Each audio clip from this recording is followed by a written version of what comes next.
আমি খুব ক্লিয়ারভাবে বলি, রাইটিস্ট লেফটিস্ট, হ্যাঁ, এই দুইটা জিনিস অর্থাৎ ফ্যাসিজম এবং কমিউনিজম, এই দুইটাই হচ্ছে এনলাইটেনমেন্ট থেকে যে বুদ্ধিবাদ র্যাশনালিজম বের হয়ে আসছিল তার এগেনস্টে দুইটা রোমান্টিক রিয়াকশন। এটা একই মুদ্রার এক পিঠ দুই পিঠ।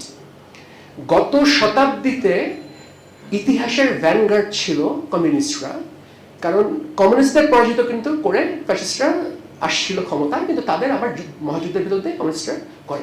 এই যুদ্ধে কিন্তু কমিউনিস্টরা আজকের এই শতাব্দীতে কমিউনিস্টরা হতবল, ইতিহাসের ভ্যানগার্ড হওয়ার ক্ষমতা তাদের নাই এই পর্যন্ত আমরা দেখতেছি, এবং নতুন কোনো শক্তিও জেগে উঠতেছে না।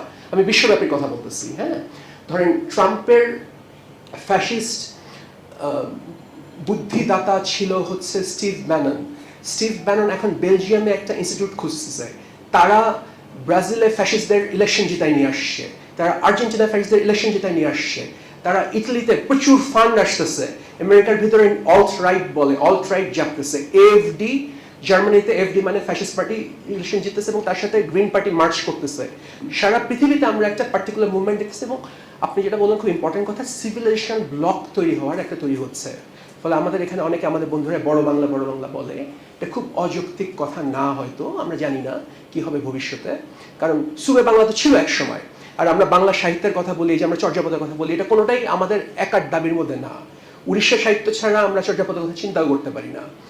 আসামিদের হক আছে বাংলা সাহিত্যে, যেরকম জয়দেবের গীত গোবিন্দ, তার মধ্যে আসাম এবং উড়িষ্যা দুজনেরই হক আছে। ফলে এখনকার সময় অবিচ্ছিন্নভাবে সে কথা বলা খুব মুশকিল।